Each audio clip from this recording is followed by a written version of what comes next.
It's Speak It Thursday, and it's your girl Shuli. We are back with another conversation. Whew, woosah. It's holiday time. Thanksgiving is next week. And we typically have our regular holiday blues anyway, right? The holidays can be a time of first for many people, whether you've lost a loved one, whether you have lost a relationship, and if you're single and things like that, right? There's so many things to consider when it's holiday time. You have toxic family members. It's all of the things that keep us from being jolly, or we think keep us from being jolly or experiencing bliss and happiness. And it shows up and it's magnified around the holiday time. So why am I saying this? Why are you going so heavy and so deep so soon, Shuli? Because, right, it's 'tis the season to be jolly. We're trying to decide if we're going to be with our family members for Thanksgiving, and then you have Christmas around the corner. There's so much going on, but that's okay, because we have an expert here to help us unpack it. Tonight, we have Dr. Shana D. Lewis, and we call her Dr. Shana. She is just going to help us. We're going to read it. Because I need you to know everything. So Dr. Shana D. Lewis is a licensed professional counselor and a national certified counselor. She is in private practice. She is a speaker. She's an author. She's a destiny interventionist. So welcome to you all. We're getting ready to bring Dr. Shana up. You know how we show our love by liking. You share this. If you're tuning in with us for the first time, welcome. If you are a regular with us, share this on your page, start a watch party, and we're getting ready to jump into it. Hi there, Aquila, and hi, Asan Taylor. Welcome. And here we go. Hi, Dr. Shana. Welcome. Let's unlock your name. We're moving it right here. How are you doing? I am awesome. How are you, Shana? I'm well. And so we have Houston in the house, Dr. Shana. We have people that are coming in and they're in our virtual audience, and we're going to get in and speak it. But first of all, I gave them just a little tidbit about you, but you have so much going on. I'm going to ask you this question. I'm a love and basketball fan, so I'm going to ask you, when did you fall in love with mental health? That's a great question. I was always the kid that all my friends would come to me with their problems and tell me. I was always told I was an old soul, if you will. And so being a helper has been in my blood. I mean, it was natural for me to help.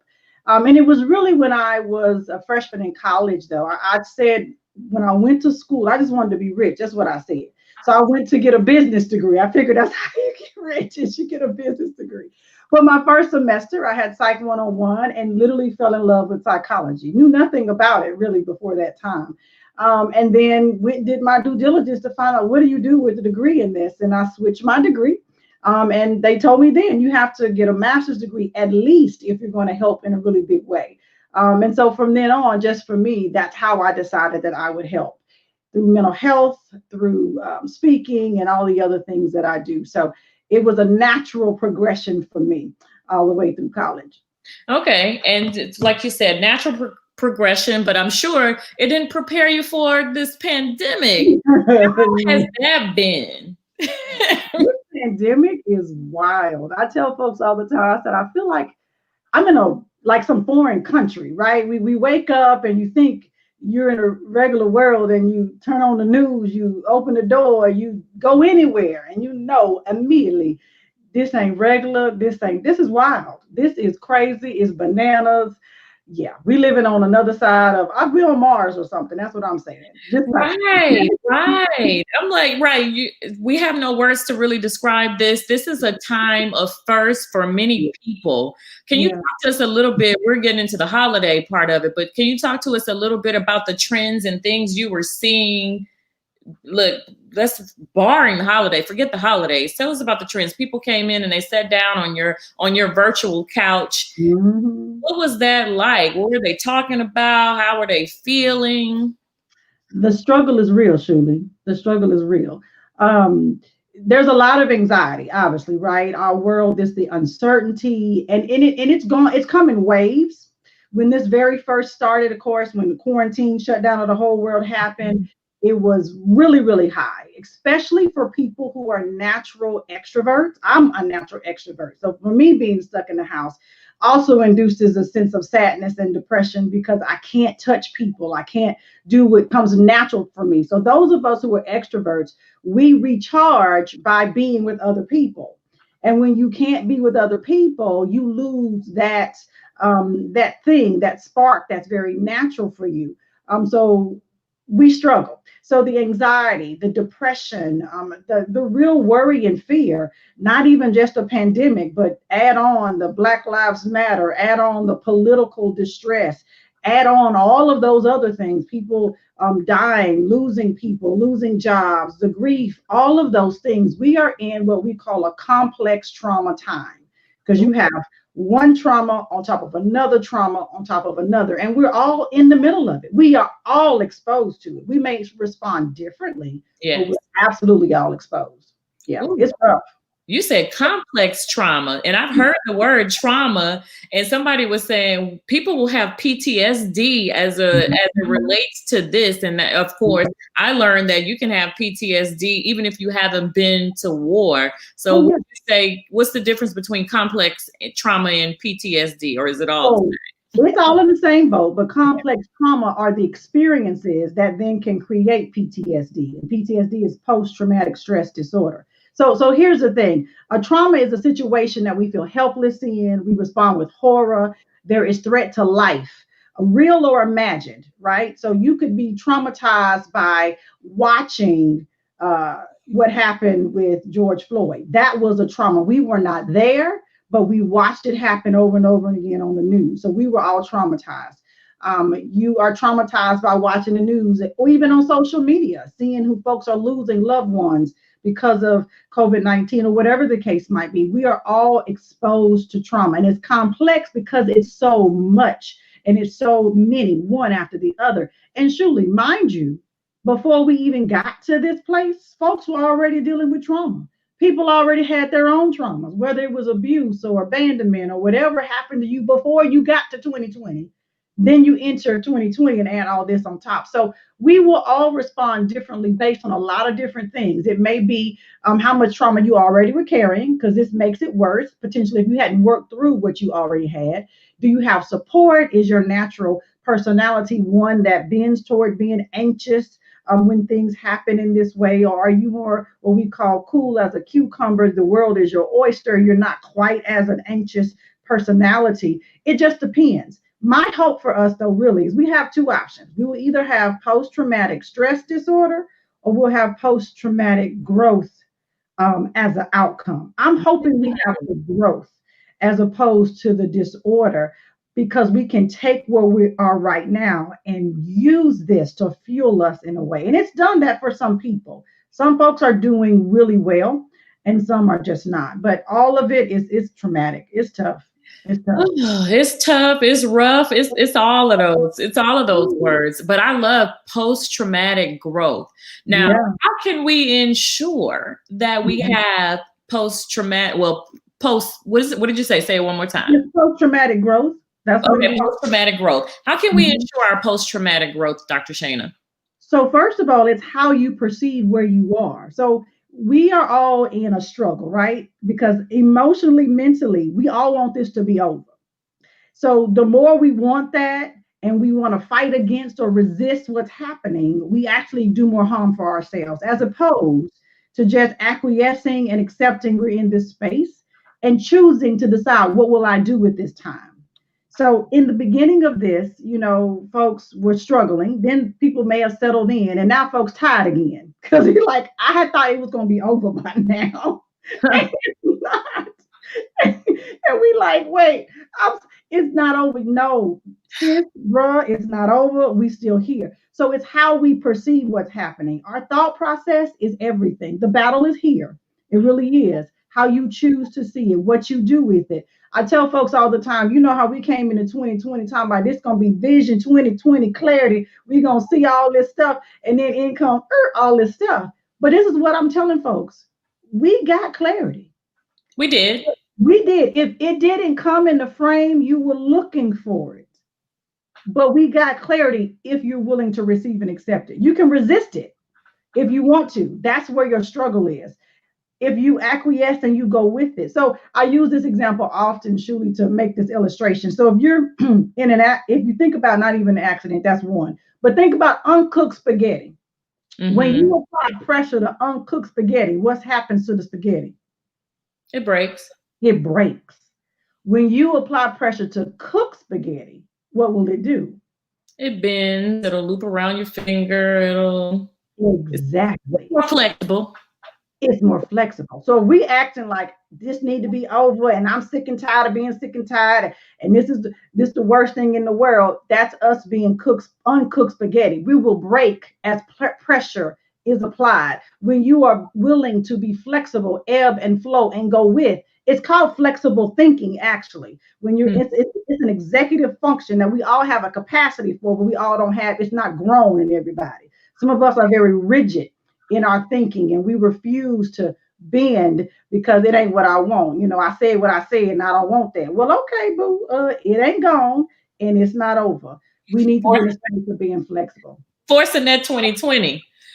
I've loved that. Latrice Nash from Austin says that it's far from over. Great analogy. They're loving the analogy. I already knew you were going to come to set people free. You are a destiny interventionist. So look, as we ebb and flow into this holiday, tell us, first of all, what is a destiny interventionist? And then secondly, how do we survive the holidays? So a destiny interventionist, I am someone who interrupts your destiny. So many of us are living in a space right now because it's where we've been, or it's where somebody else told us to be. You grew up doing what your mama said, your daddy said, you're trying to please all these other people, but you're really living in a world of mediocrity. It's not your world, it's not your life. You're trying to please other people. It's not your destiny. Sometimes, has anyone ever woken up and you wake up and like, how did I get here? Like, I'm on this job and I hate this job. I show up every day. I've been here for 20 years. Maybe it's your relationship, sis. I ain't trying to be messy tonight, but maybe it's your relationship and you woke up and you said, oh, how did I get here for the last 10 years? The intervention is necessary because it's forcing you. My job is to force you to look at where you are and where your destiny actually lies. And I'm here to intervene in your rock bottom space to move you from where you are to where you are destined to be. So many of us are living below our level of destiny, well below. And it's time. Why not? Right. Why not right now? Why not? I got chills with that. Period. Look, you said I'm not here to be messy, but it's the truth. So I thank you for coming on to intervene. Candace Williams said, come on now. Come on, sis. Come on. Come on. Tony Armstrong said, wow, fact. So we have people that tune in our audience. We have people from Miami. We have people from Chicago. We have people from Louisiana and Houston and Dallas, and they're tuning in. Welcome, everybody. And Dr. Shana Lewis is here. She is the Destiny Interventionist. And we're about to, surviving the holidays. That was the other part. How do we, while we're on this road to destiny that was, interrupted by 2020, we find ourselves in the holiday season. How do we do it? What is we gonna do? What is we gonna do? That's loaded. Again, I go back to one of the greatest battles that we fight is this. Like sometimes we get confused and we think we're fighting other people, but really it's this thing right here. It's how you choose to see right now. So here's the thing about the holidays. On a global scope, we all know we got Thanksgiving and Christmas coming up. We know we traditionally celebrate it in a certain kind of way. What do, Shuli? We at the house, we got family over, we going to holiday parties, we dressing up, we having a good time, we doing all of the things that we wait till November and December to do. Correct. To all of the things. So what I want folks to understand, what you need to understand right now is that the holiday, what it represents has not changed. It's still a wonderful time to celebrate life, to celebrate other people, to love on people. That has not changed. But what we need to begin is to see how we celebrate it is what looks different. We need to be in a space of reconciling that the way I used to celebrate it, 2019, is not how I can celebrate it in 2020. Doesn't mean you can't celebrate it, You need to understand it will look different. So we need to reconcile ourselves to the acceptance that this year will look different. But the meaning has not changed. But what it looks like in our delivery is what looks different. Because in the safest way, I mean, all the messages I've seen say, don't leave your house. Stay with the people who you live with. If you do get with other folks, have a mask on, be outside. And depending on where you live, that's a great option. You know, we can do that in Houston, Texas. It's 75 degrees today. Mm-hmm. You can be outside. You can do those kind of things. It looks different, but the meaning of it doesn't change. That's the thing. That's the biggest piece that we need to accept. That flexible thinking I was talking about earlier, it has to show up right now. Like now is the moment when we need to get that executive function of flexible thinking working. We need it like right now. Whew, right now, the executive function of flexible thinking, because like you said, the meaning, it's about the meaning of the holiday, but you're right. It's the struggle in your mind of like, this is the time that we normally get together. What do you say to the person who hasn't reconciled and they're like, but I haven't seen my family since blah, blah, blah, blah. I know. I hear you and I'm with you. We all in the same boat. Here's the thing about the time right now. We're all in the same situation at the same time. Usually it's not like that. There's a group that's here to support and help you because they're not in it. Well, we don't live there. We all in this boat together. I understand that. I honor that. I understand the feeling of the disconnection that coronavirus has done to our world. But what I would say is we have to value the different components of this. There's a mental health piece of your want and desire, and then there's the medical health piece, right? And it really comes down to what do you value most in the moment? And is there a way for you to integrate the two, right? And so when I'm talking about integration, I'm saying, is there a way for you to celebrate that keeps everyone safe? And if that is not an option, then what is the other extreme option that maybe you don't prefer, but you value the life and the health of the people you love more than your feeling right this minute? And I want what I want when I want it because I said I want it because I said I was tired. The tantrum that we want to throw right now. And understand that this time next year, Lord willing, we'll be back to the place that we've been before. And this will be an amazing blip in all of our lives that we will never forget. But we'll be grateful that we made the right choices now that will impact our capacity to be in 2021 at this time, doing what we've always done. Like we're in church. Turn to your neighbor and impact the capacity. Come on now. I mean, we want to make it, like you said, we need to survive this year to even make it to 2021. Exactly. And even beyond COVID, right? This is a year of the holidays can be a time of first. It is. For people because of loss or just whatever. We've lost people due to COVID, relationships and things like that. What do you say to the person who is experiencing COVID the first and then also a first due to grief? Yeah, that's a lot. I first want to honor whatever you feel is what you feel, right? No one can tell you how you should be feeling in the midst of whatever loss you've had. And one of the things that just drives me bananas when people they try to comfort you, and I'm talking to the other folks now. So if you got a loved one, someone is in this space that is lost in whatever grand way they may have lost, the last thing you need to say is, I know how you feel, because you don't know how I feel. You ain't been me. You ain't walked in my shoes. You didn't have the relationship I had with said person, said job, house, whatever I've lost. You didn't have the relationship I had. You may understand what it feels to have lost something, but you do not know how I feel. That is the worst thing we can say to people when they have lost something. So that's to the other folks. Now, back to the person who's experiencing this loss, and this is your first holiday season post loss. One of the things that we tell folks all the time is the first are going to be difficult because there is no point of reference for it, right? You've never been here before. But what we encourage people to think about is how can you create new traditions that honor whatever's been lost. So, for instance, in my family, my father died many years ago, but his favorite holiday meal was lasagna. So what my brother and I have done is we make lasagna Christmas time, because that was his meal. So you honor them and you make them a part of whatever tradition you're able to create for yourself, right? And that looks different for everybody. I always talk to folks also about understanding there's no timeline of when you're supposed to feel better. Like folks, well, it's been, you don't get to put a clock on someone else's grief. And the thing that we look for, we if the initial blow of grief can take your breath away, right? You can, whatever you've lost, because surely some people will be like, even when you go all the way back to the hurricanes that we have, Hurricane Harvey, people lost houses and property. They said, well, those were just things. You don't get to decide True. what's lost for me. I mean, so in this phase, people have lost a lot of things. If I listed all of the things that have been lost, we'd be here all night.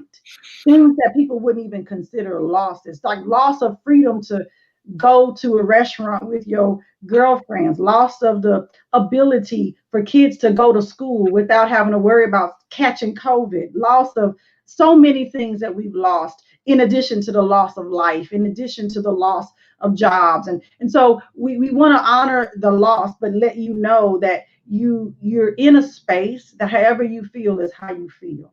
What we don't want to see is that you get debilitated for an extended period of time and you're not able to function. That's when we say it's time to go seek some help. The initial blow is going to be something that you're going to take a minute to kind of regain your footing. But I encourage you to reach out to people that you know, love, and trust, that are there to support you. Initially, a lot of folks, I don't want to be bothered with people. You may need to be alone sometimes, and that's okay too. It is. Honor those feelings. You get to feel how you feel.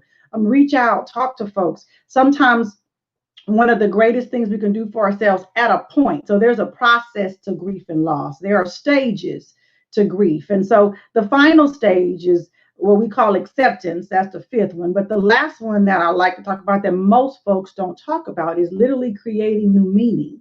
What is creating new meaning? It means that you give birth or life to something at the same time when something's been lost. So you give birth to a new tradition. You give birth to something meaningful. So you may plant a tree in honor of the one that's been lost. If you lost someone to an illness, maybe it was heart disease or something, you join the Heart Association next year and you are in the heart run.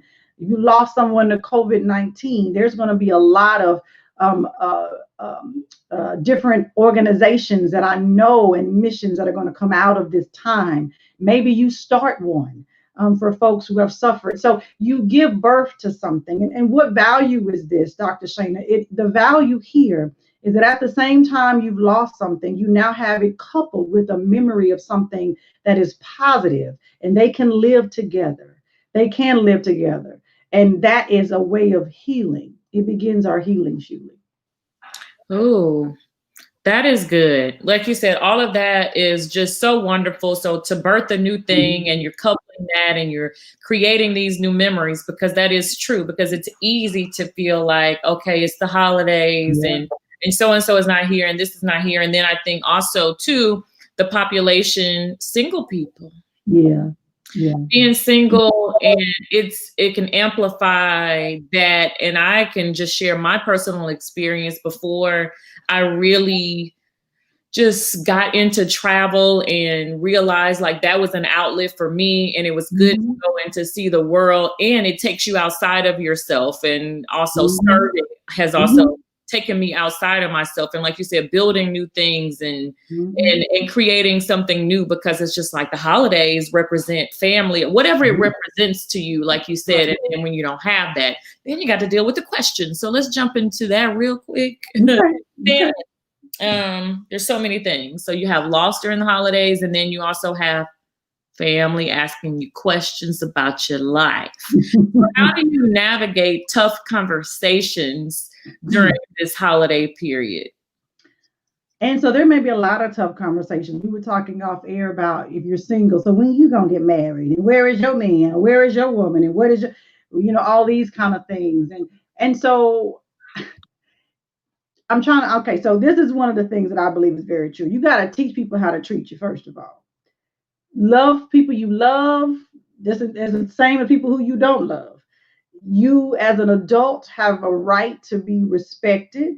A lot of times, family get those lines blurred because they think they can say anything to you because you my blood and I can. No, not really. And I'm not talking about being rude to folks. I'm just saying asserting yourself and saying, you know what, that's not something I really want to talk about.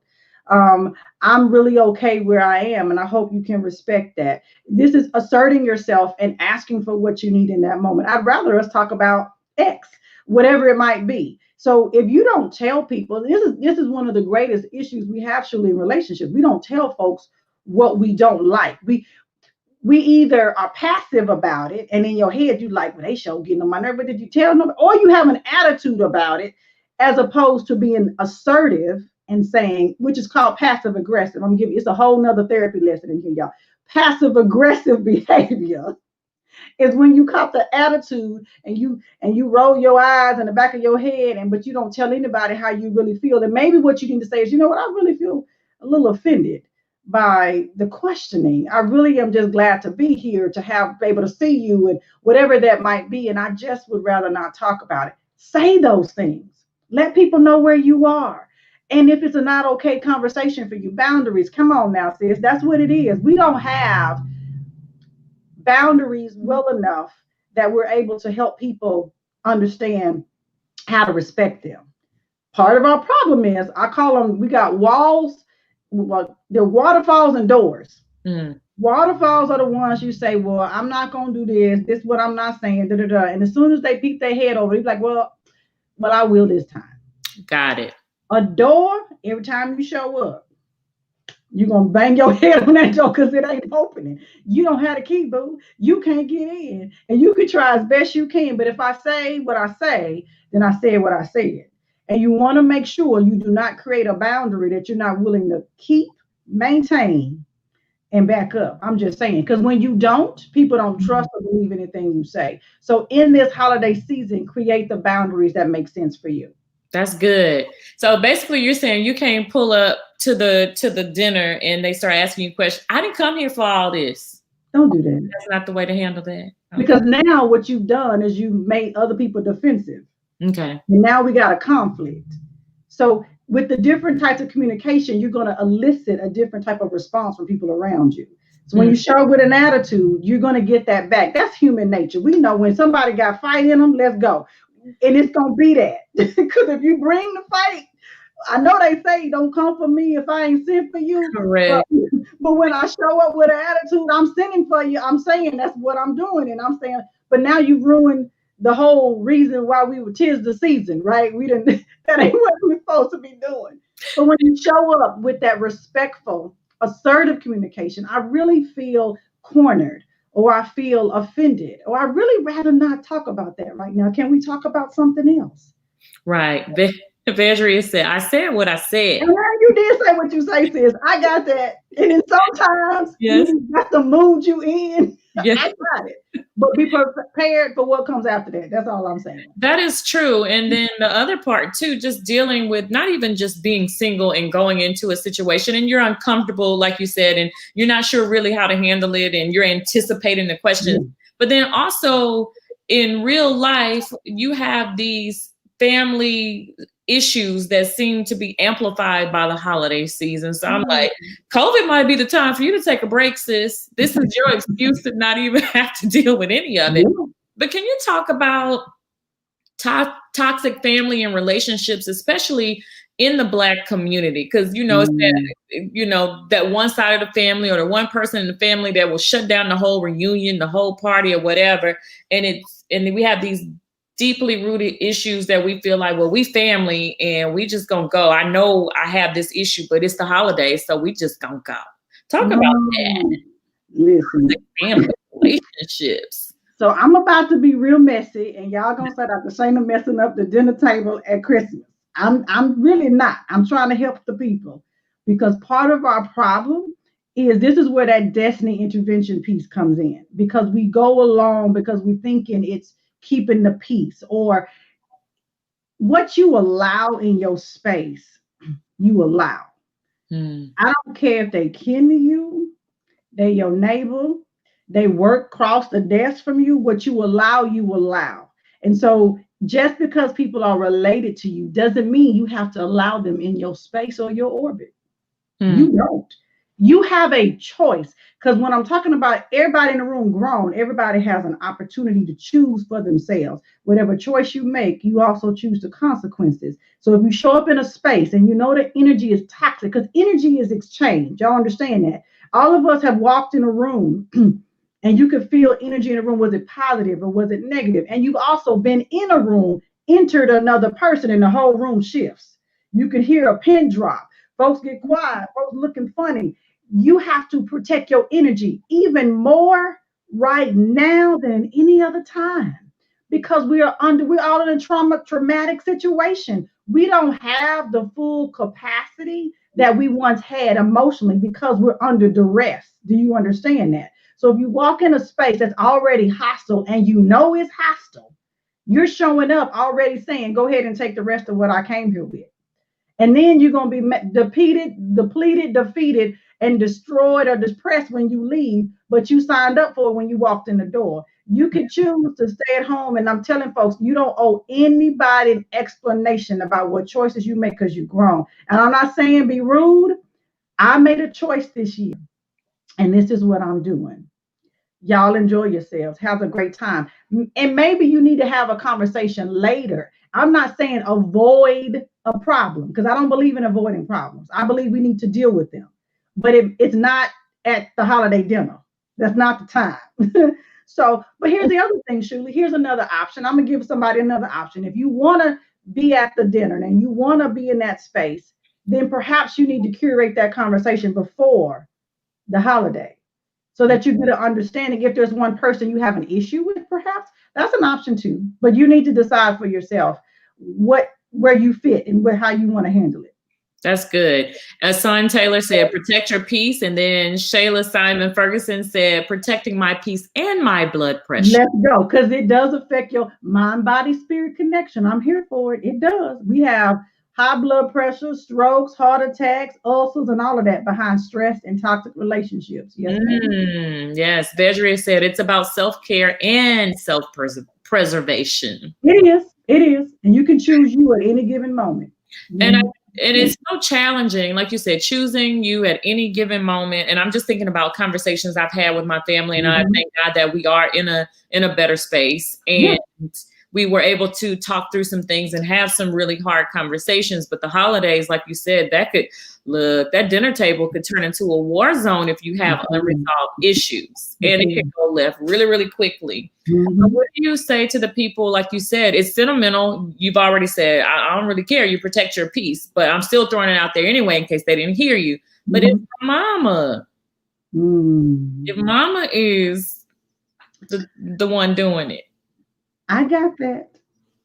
At the end of the day, if you are a grown adult, you are responsible for your emotional well-being, nobody else.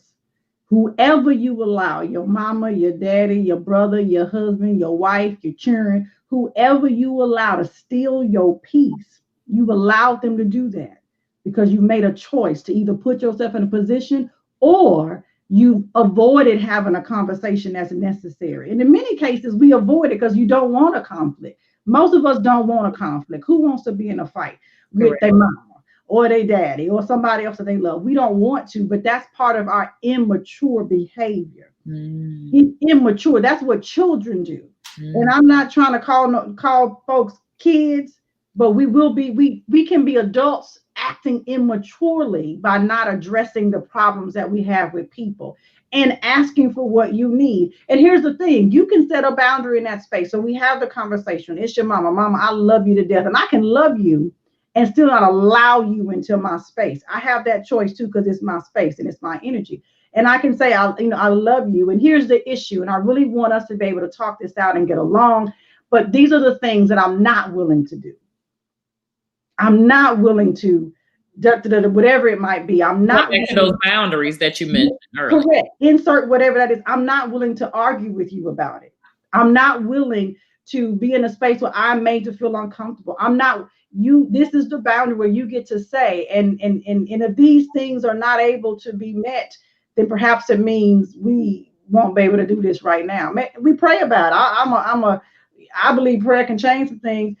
Sometimes you need to go and do that on your own in your own closet and let God work that out. Then come back and have another conversation. Then maybe be something different. I'm just saying, whatever your belief set might be, but that's an answer right there too. That is an answer. Because you said I'm pointing. This is me. I'm trying to be quiet right here. I'm like, And yes, that, and that, and that, and that, and that. yeah. And like you said, just the holiday season. Talk about some of the other things. Like you said, we have loneliness, Yes, we have toxic relationships. So that's, those are two things that can make the season not so jolly.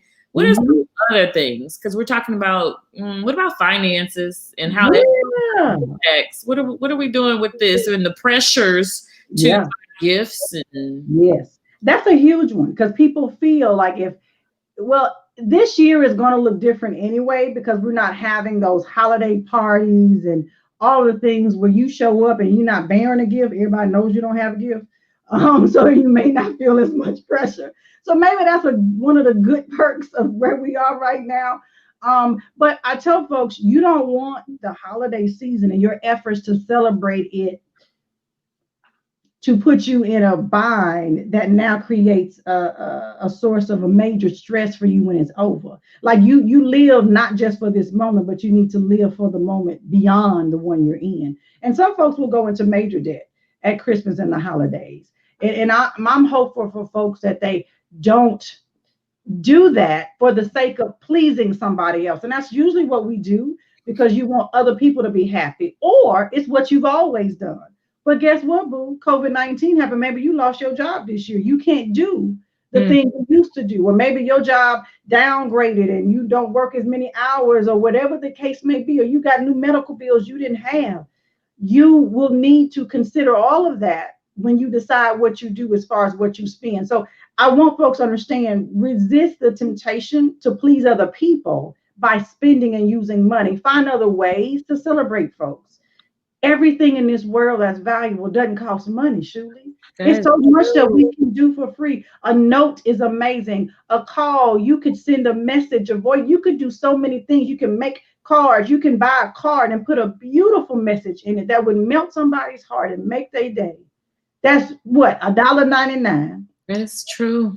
Compared to breaking your whole bank trying to buy all of these big things and impressing someone. Sis, time out for that. For me, this clarity of 2020 is not about a show. This is real life. This is not a made for television. This ain't the real housewives. This is real life, the life we're living right now. And you need to be real and honest with yourself first. Correct.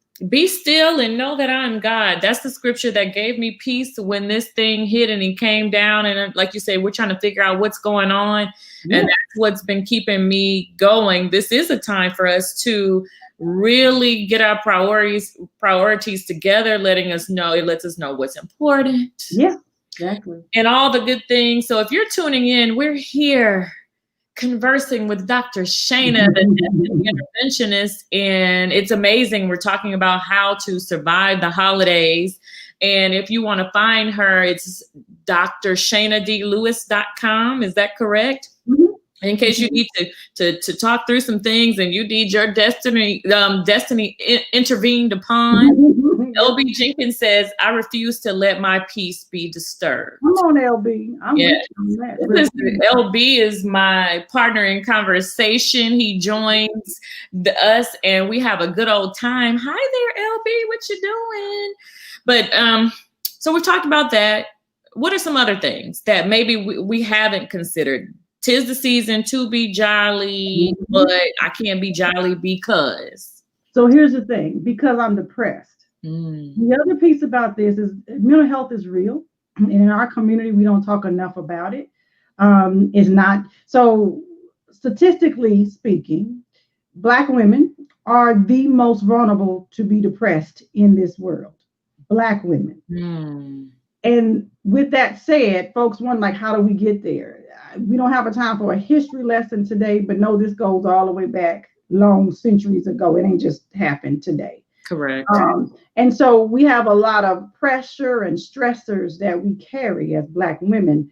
And is killing us. Let's just tell the truth. Because we're working to try to carry the weight of the world. So sis, you run around and you taking care of everybody else. You working, you taking care of the husband, the children, the mama, the cousins, the aunties, the brothers, the sisters. But when did you take care of yourself? And part of the reason why we're so depressed is because we haven't cared for ourselves first. So in this season, this is the end of the year. We done worked all year long. It doesn't slow down for many of us because then now you're trying to figure out how to get the holidays and make everybody happy and please them and all of these things. And your year has just gotten blown up with all the stuff we just talked about. So I'm encouraging my sisters to slow down and identify, how are you really doing? If you're feeling depressed, what does that look like? So here are some symptoms of depression, ladies. You might be having difficulty sleeping, or you sleep too much. You may be eating excessively, or you have no appetite. You may have lost interest in doing things that you used to love to do. You just don't care about anything anymore. You might have trouble making decisions. And the worst of it, if when it gets to the worst space, we may even have thoughts about wanting to hurt ourselves and not even wanting to be here. That's the worst of it. And so what we have to understand is some of us may be feeling some of those things and we try so hard to push through, but everybody doesn't make it to push through. So what I'm asking women to do right now is encourage you to pay attention to yourself. Listen to your body because it's telling you something. Listen to your emotional self because it's sending you signals. We need to take better care of ourselves. Depression right now is real. It's very, very high. And not just sisters, the brothers do suffer as well too. Black men have mental health issues, and most of my work is with women, but I have had an opportunity over the years to work with many Black men in my practice, and the level of trauma that Black men hold, and then to watch all the stuff that just happened. I said complex trauma on top of trauma on top of trauma. There's even more. And so our brothers are struggling as well too. You feel the pressure of trying to take care of your family. You feel the pressure of trying to make sure you make all the ends meet, but they done laid you off your job. So now you stressed out, and now you trying to figure out what you're going to do. And you, my brother, might be depressed. Those same symptoms I just told for my sister, they apply for you too. It could look like irritation, agitation. It could look like anger as well too. It could look like all of those things. But what I'm saying is we need to pay attention, take better care of ourselves. That is one of the greatest things that can happen right now. Some folks, the thing about COVID-19, a major symptom of depression or cause of depression is isolation.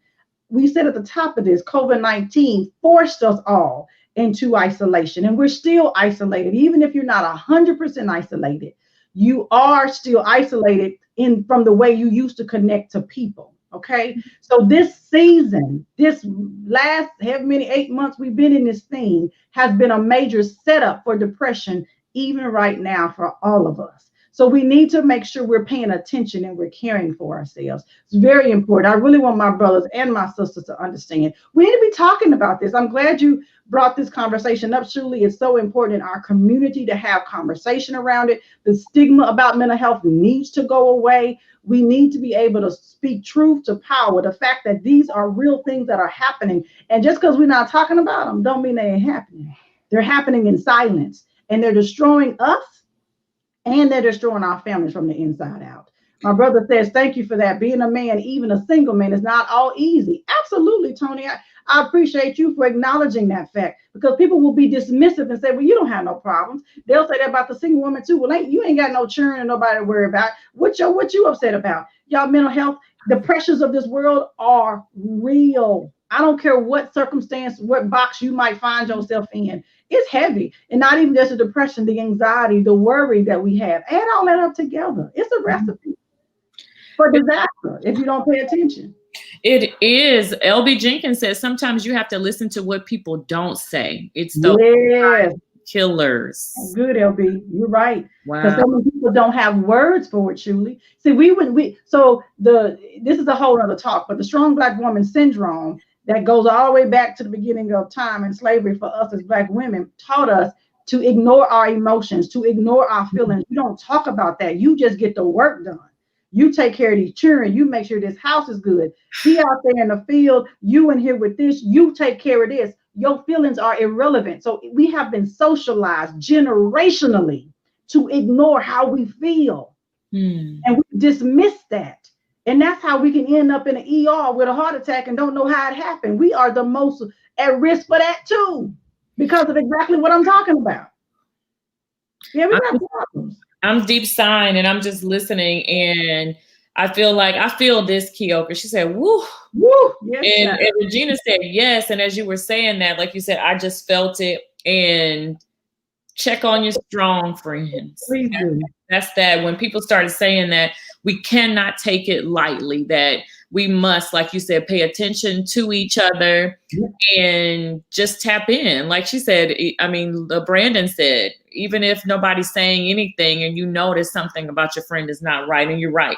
Like you identify, you broke down all of those symptoms and the things that we need to watch for. And I mean, you have the men chiming in, you know? Yeah, I love it.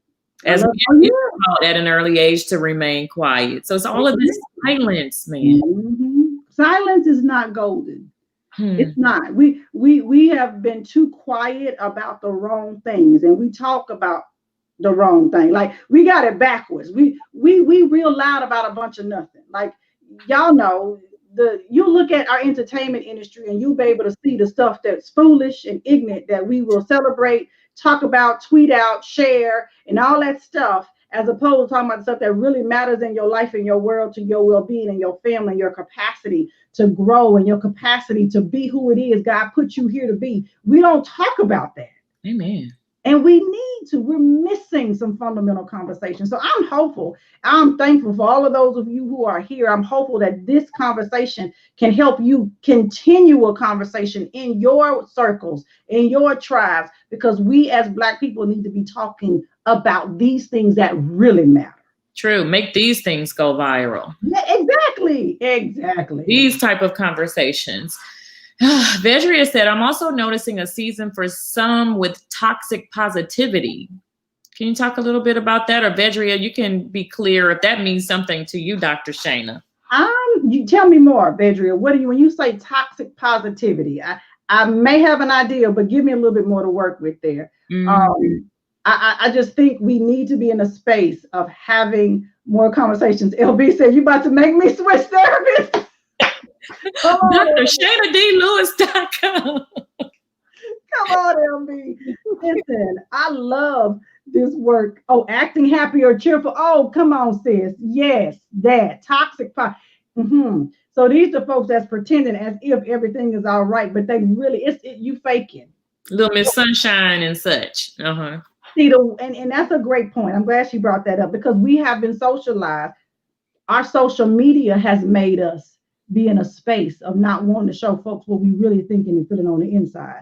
Ain't nobody posting them days when they in the house crying, saying, you gonna post, I just went to the movies, I just bought a car. We gonna show all of that stuff instead of being genuine, authentic, and real with each other. And it really, you can only fake for so long though, right? Like how long can you hold that face like everything is okay? But the problem surely is that it's happening all the time. Correct. We will put a face on it, paint it, honey, put some lipstick on it, some lashes, and be like, hey, y'all. Hi. Going live. I mean, literally, like you said, pretty messed up. We're going to say that we're pretty, but then really messed up. And I can speak to that myself, too, because I was afraid crying out, just dying on the inside, like you said, stressed out, yes. Under duress, all that kind of stuff. And it was probably after I came out of it that I realized that I was even depressed. This was some years ago. And I was driving at 610. I think I was like 610 in Bel Air, look near your office area. And God spoke to me and told me that I had PTSD, and I had gone through some things, some family things. And I realized I was so snappy. And like you said, I would just come home and I would want to sleep all the time and weight gain and just all of these things, and just full transparency. And when God spoke that to me, I went and got myself some help. I'm like, this is not okay. And that's the key. When you notice and you recognize, do something about it. Yeah. Don't just sit in it. Yes. Don't sit in it, because that makes it worse. LB Jenkins said, because we live in for other people, we have to start being realistic with ourselves. Amen. Amen. And amen. Now, domestic violence. Come on now. I feel like I can't have you on without you sharing and blessing us. That's another secret. That's another thing that we suffer in silence, and it goes on. Can you tell us about your work in that area, and then how can we be healed from that too? We can walk out of some things and be healed. Okay, y'all. And we got 10 minutes left in the show. Like this, that's a whole show all by I itself. know. It's it's so deep. And right now is the most dangerous time for women. The holidays is the worst time for domestic violence because of the pressures.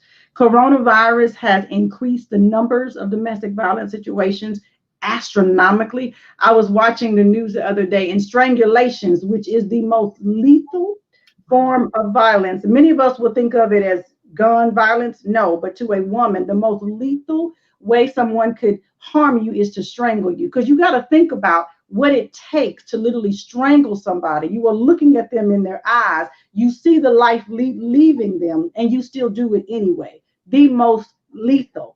The numbers of strangulation cases, I'm trying to remember. I want to say she said it was around 200 last year at this time. Now, or maybe she said 200 all year. Now, at the point, maybe this was a week ago, the number was like almost like 400, 450 cases.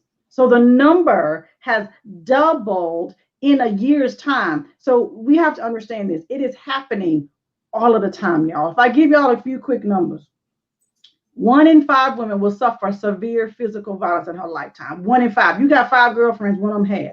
She may not have told you. 1 in 2 women will suffer psychological abuse. That's that you dumb, you stupid, you ugly, don't nobody want you, talk to you, cuss you out, close the door, that kind of thing. 1 in 2. If you got Every two, other friend. one of you has. Here's the problem is some of us don't label it correctly because we don't call it that, right? Or we too ashamed to tell anybody about it. And we just hold on to it. The reality is it's happening all the time. Women are dying every day, Shuli. If you watch the news and you pay attention, you see, even here in Houston, there was a weekend, maybe 2 weeks ago, like there was 3 deaths that occurred in one weekend, all related to domestic violence right here in Harris County. We actually, Shuli, in Harris County, have the #1 highest rate of deaths to domestic violence in the state of Texas. The Harris County is #1 for that.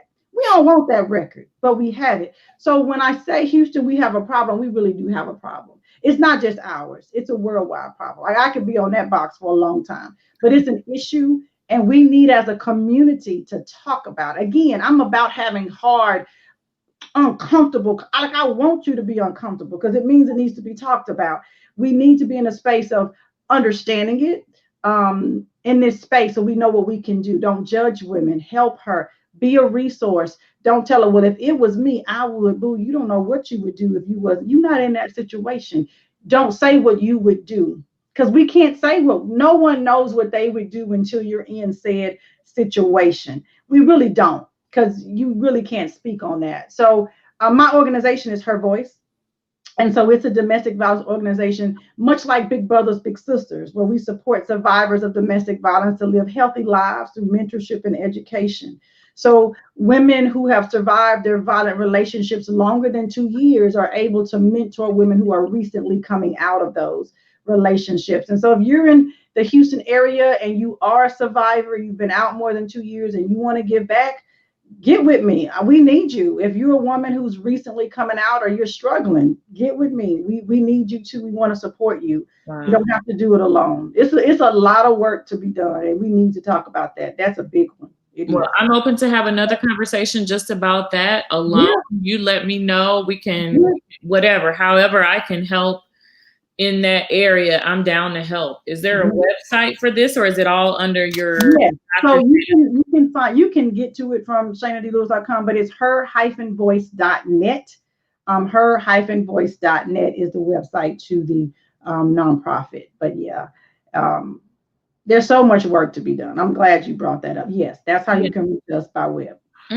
Okay, so her-voice.net, DrShanaDLewis.com. Destiny Interventionist. How can they find you? Just Google me. Google me. Listen, I am here to serve. I am a servant. And so Dr. Shana D. Lewis on IG, Dr. Shana D. Lewis on Facebook, or Shana Lewis on Facebook, drshanadlewis.com. Google me, you'll find me. I am definitely here as someone who is a resource in any way that I can. I'm here to help my people. What's my brother saying? Oh, he said that, see, men are also afraid to discuss the fact that they are in domestic violence relationships. It is reverse. That's a whole word he said. He's right. That's another conversation I'll have to. Yeah. Look, LeBrandon, he wants to know. So you. so here's the thing. My specialty is women and adolescent girls, but I have accepted men in my practice because I just feel moved. I really want to help my brothers too. So I have. If I got fellows who are willing to do work and not be pity patting, like I get down, I call it the white meat work. I don't want to do this. I want let's get on down to the white meat of where we are. I definitely will. My specialty is women, but I definitely have served men in my practice as well. Oh, you do heavy work. So who do you dump on? What do you do? So I have a support network, and you cannot do this work alone.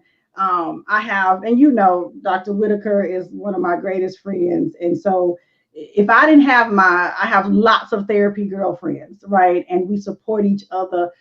We have to talk about the things that are heavy weighted. I have an amazing husband, a family. I am big about caring for myself, and I encourage women to do that. I have a whole network of women that I'm working with to do that very same thing in the Your Extraordinary Life network. And I'm one of those folks. I don't want to be a hypocrite, Shuli. I like to lead by example. And so you see me flying around doing this and doing that, but I'm also in the back getting it in. I'm on doing my exercise. I'm trying to go to bed by midnight. And these are things I've had to evolve through. I ain't always been here. Mm-hmm. This was a work in progress. And I understood that I have to take care of myself so that I can then serve from what I like to call my salsa. Mm-hmm. I don't want to serve y'all from my cup. The cup is for me.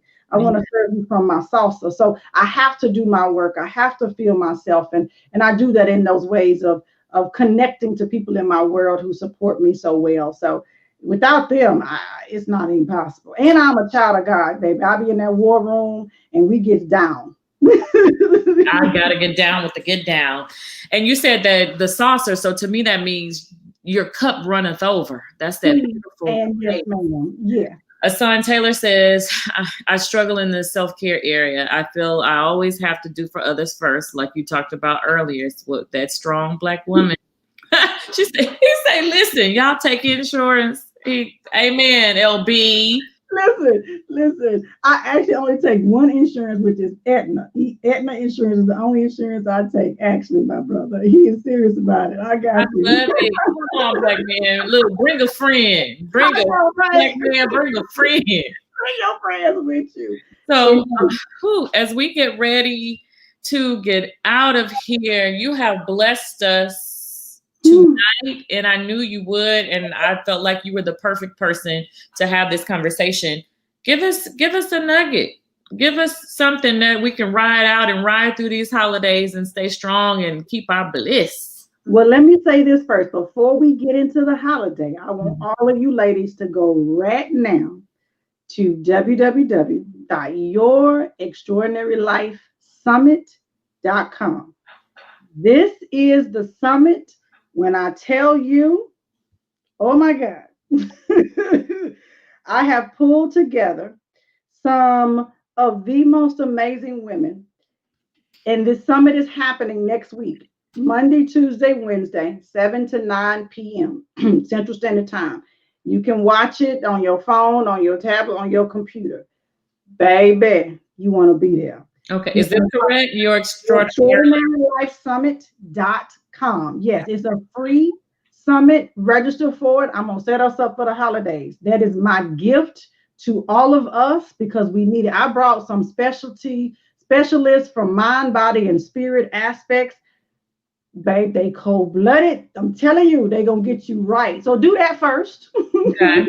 And that's going to set you up for the holidays to help you understand how to take care of yourself. Okay.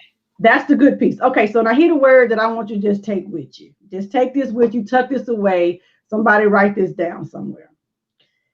If you don't hear anything else that I say to you this evening, I want you to understand this. You right now have everything already inside of you to be who you want to be, to go where you want to go, and do what it is that you want to do. You don't have to transform into what somebody else wants for you. You are sufficient just like you are. The only thing that we are required to do is our work. I'm encouraging you to do your work and give away what doesn't belong to you. So many of us are trying to carry everybody else's bags. Are you the bag lady? Put the bags down, sis. Own what's yours. Give away what's not. See, I can't do anything about the things that don't belong to me until you are willing to do your work and face your truths. Be vulnerable with yourself. You will not find yourself in a space that we call destiny. You'll never make it there because you're too busy working somebody else's plan, doing somebody else's work, and you ignored your own. Remember, you have everything you need inside of you. I am not a magician. You have everything. God already equipped you with it. All I need you to do is be willing to show up and do your work to get all that junk off the top of it so you can access that which is already available to you. I'm excited for you for the rest of this year because this 2020 ain't over. I said earlier today, somebody think it's over, but it ain't over till it's over. And we still got some time. And I'm encouraging you to be serious about doing your work. Let me help you. I'm here to be on a journey with you. YourExtraordinaryLifeSummit.com. Join me there and let's get to work. Let's go. And woosah. I thank you for this moment and this powerful conversation. To all those who are tuned in, like she said, make this conversation go viral. Come on, let's do it. Yes, tune in to the summit. All the links are already in the comments. Share this conversation. Encourage your friends to share this conversation. Tune in to YourExtraordinaryLifeSummit.com. Go ahead and get the blessing so that you can be healed, be strong, and make it through this year in a solid place and prepare yourself. And like you said, our destiny has been interrupted. Good night. Thank you so much. You're welcome. Night night.